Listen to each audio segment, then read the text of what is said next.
सुहाती सी धूप बदन को छू रही है। हल्का गुनगुना एहसास मन के खालीपन को भरने लगा है। मन में उतरी उदासी कुलबुला रही है बाहर निकलने को, मगर कोई जरिया नहीं है। यूं लग रहा है जैसे उदासी इस पल के लिए पहले से तय थी कि इस वक्त उसे जाना नहीं है कहीं दूर मुझसे। ये बंद कोठरी का दरवाज़ा कहानी संकलन की पहली कहानी की कुछ पंक्तियां हैं, जिसकी रचनाकार हैं रश्मि शर्मा। यह है बुक कैफे। आप हैं साहित्य तक पर और देख रहे हैं एक दिन एक किताब में जयप्रकाश पांडे को। मैं बंद कोठरी का दरवाज़ा रश्मि शर्मा की कहानी संकलन के बारे में कुछ बातें बताना चाहता हूँ। रश्मि शर्मा रांची झारखंड में पैदा हुई, वहीं से पत्रकारिता में स्नातक किया, इतिहास में स्नातकोत्तर किया। देश के तमाम पत्र पत्रिकाओं में लिखती रही हैं।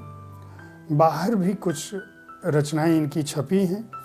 कविता संग्रह नदी को सोचने दो, मन हुआ पलाश और वक्त की अलगनी पर ये प्रकाशित हो चुके हैं। एक दशक से अधिक समय से सक्रिय पत्रकारिता में सक्रिय हैं। नेशनल इंक्लूसिव मीडिया फेलोशिप पा चुकी हैं। एक ब्लॉग भी चलाती हैं। इनकी कहानियों का जो शिल्प है, जो विन्यास है, जो कथा फलक है, वह बहुत ही अद्भुत और अनूठा है। आध्यात्म को लेते हुए प्रेम का सर्वोच्च रूप यहाँ दिखता है। एक ऐसा रूप जिसमें संवेदना है, मन के कोमल भाव हैं और इसके साथ ही समाज की सच्चाइयाँ भी दिखती हैं। रश्मि शर्मा का यह कविता संकलन महाश्मशान में राग विराग, हादसा, मैंग्रोव वन, उसका जाना, नैहर छूटल जाए, निर्वसन, घनिष्ठ अपरिचित, मनिका का सच, लाली, जैबो झरिया लैबो सड़िया, चार आने की खुशी और बंद कोठरी का दरवाज़ा, इन कहानियों को अपने आप में समेटे हुए ये कहानियाँ, जैसा कि मैं बता चुका हूँ, अलग कथा फलक पर हैं अथा अलग कथा भूमि पर हैं। इनका संवेदन राग अलग है। महाश्मशान में राग विराग जो है, यह फरवरी माह की ठंड से, गुनगुनी ठंड से यह कहानी शुरू होती है। एक लड़की है, गंगा किनारे बैठी है, अपने प्रेमी को याद करती है, वर्तमान प्रेमी को, और वर्तमान प्रेमी को याद करते करते अतीत में चली जाती है। अतीत यानी जहाँ उसका बचपन गुजरा था, जम्मू कश्मीर की वादियाँ, डल झील में तैरता बाजार, वहाँ का शिकारा और उस शिकारे पर बिताया हुआ बचपन, और वहाँ मिला हुआ उसका बचपन का साथी। वह साथी जिसके बारे में कभी उसके पिता ने, उस साथी के पिता ने कहा था कि तुम्हें अगर इस बच्चे की इतनी याद आ रही है तो जब बड़ी हो जाना तो लौट आना, तुम्हारी इससे शादी करा देंगे। वह बचपन का साथी कभी भी इस लड़की के मन से नहीं जाता है। जब वह पूरे देश को घूमते हुए बनारस जाती है, वहाँ एक नए लड़के से मिलती है जो उसका प्रेमी होता है। वर्तमान समय में उसका एक तरह से कह सकते हैं कि बॉयफ्रेंड होता है।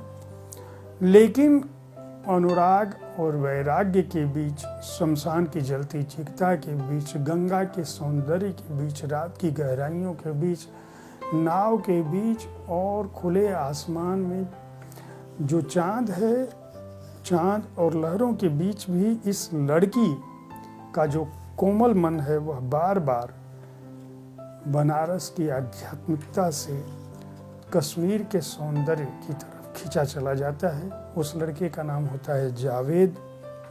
जो वर्तमान लड़का उसके जीवन में है, उसका नाम होता है अयन।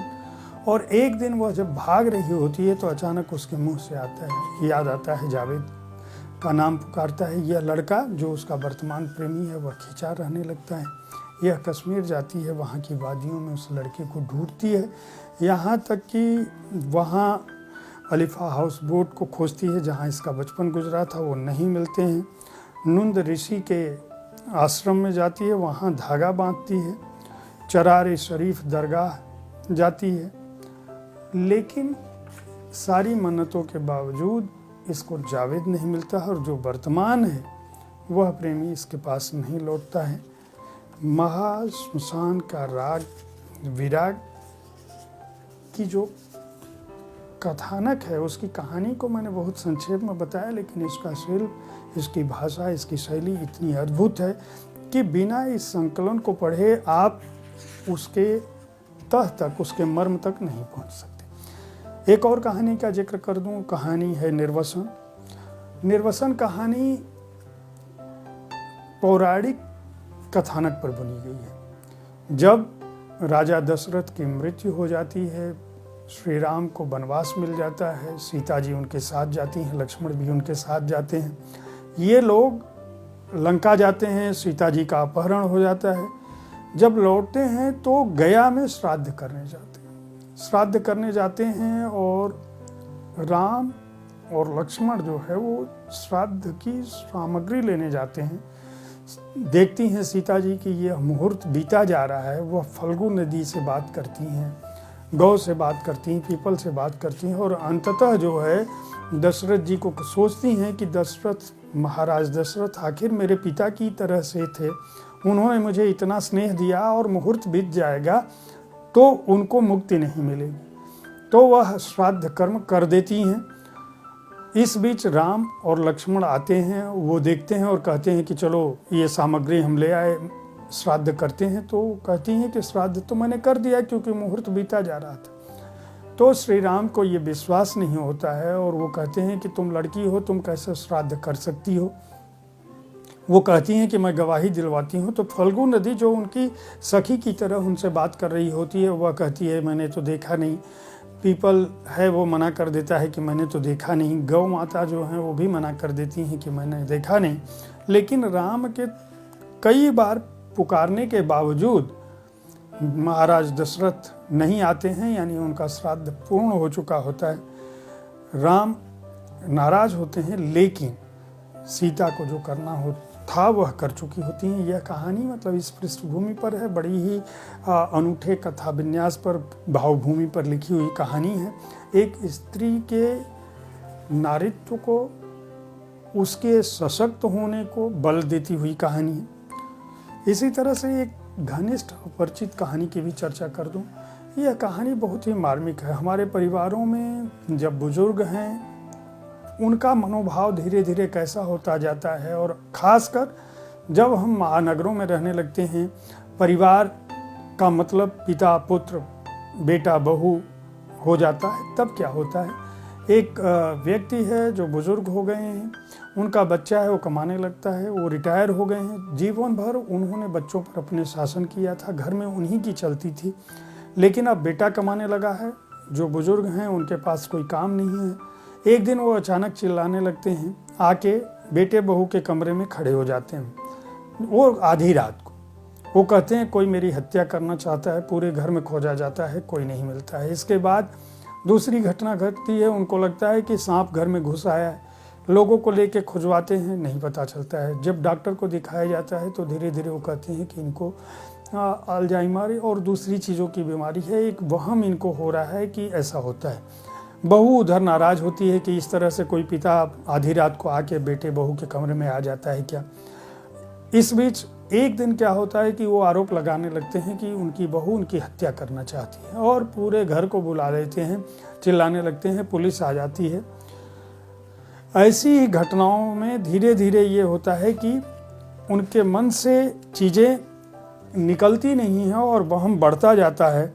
और एक दिन जो है वह सोचने लगता है बेटा कि आखिर अखबार में ऐसी खबर न छपने लगे कि एक बहू ने ससुर की हत्या कर दी, और घायल होकर उधर अस्पताल जाते हैं। इधर वह लड़की कोशिश करती है, बहू कोशिश करती है कि वह घर से तालमेल करे। वह जानती है कि वो निशाने पर है, उसके ससुर को ये भ्रम हो गया है, घर के लोग समझते हैं। बहुत ही मार्मिक कहानी है, अलग ढंग से लिखी गई है। ऐसा मानसिक तौर पर घरों में आजकल जब एकाकीपन बढ़ रहा है, जो लोग पूरे समय व्यस्त रहते हैं, उनको जब एक अकेलापन आता है उनके जीवन में तो खलने लगता है। पूरे जीवन शासन किए हैं, तो जो उनके हाथ से लगता है कि कुछ छीन रहा है, छीना जा रहा है, तो वह दूसरे रूप में सामने आता है। बंद कोठरी का दरवाज़ा भी कहानी, चौथी कहानी का जिक्र कर रहा हूँ मैं इस संकलन से। इस संकलन में जो कहानियाँ हैं उन कहानियों के बीच ये कहानी अलग मर्म ली है। इस कहानी में ये है कि सलमा आपा हैं, वह घर की बड़ी हैं, एक बहुत ही रईस ख़ानदान है, मुस्लिम परिवार है, भरा पूरा परिवार है, बहुत सारी बहुएं, बहुत सारे बेटे नाती पोते सब बड़े हो चुके हैं। उस घर में हवेली नुमा घर है। उस घर में एक नसरीन जो है वो आती है और बहू के रूप में, एक परिवार की सबसे बड़ी बहू है और एक परिवार के सबसे छोटे बेटे की बहू है, सबसे छोटी। इन दोनों के बीच दोस्ती होती है और फिर धीरे धीरे जो है यह पता चलता है कि नसरीन का जो पति है वह उसको स्नेह तो करता है, लेकिन उस स्नेह के बीच उसके मन के भाव, प्रेम के भाव वह लड़कों को लेकर है। ये संबंधों पर लिखी कहानी है। धारा 377 को जिस रूप में मान्यता दी गई, गे संबंधों को भारत में जिस तरह से मान्यता दी गई, उस पर परिवार के बुजुर्गों की चिढ़न है। और जब कोई ऐसा रिश्ता किसी शादीशुदा लड़की के सामने पहली बार आता है तो उसके मन पर क्या गुजरती है, वह किस तरह से ऐसे हालातों का सामना करती है, क्या क्या सपने लेके वो परिवार में आती है, और जब उसके ऊपर यह कुछ बीतता है, रीतता है, तो कितना कुछ उसके मन से छीजता है, इसकी वानगी यह कहानी प्रस्तुत करती है। रश्मि शर्मा की कहानियाँ इतनी श्रेष्ठ और उम्दा हैं कि मैं इन कहानियों को, इस कहानी संकलन को पढ़ने की संस्तुति करता हूँ। बंद कोठरी का दरवाज़ा आप खरीद कर पढ़ सकते हैं। युवा रचनाकार हैं, बेहद उम्दा कहानियाँ लिखी गई हैं। भाषा, शिल्प, किसी भी चीज़ से आप इस कहानी संकलन को खरीद कर हताश और निराश नहीं होंगे, यह मेरा वादा है आपसे। सेतु प्रकाशन ने इसे प्रकाशित किया है। 200 पृष्ठों के इस कहानी संकलन का मूल्य है 260 रुपये।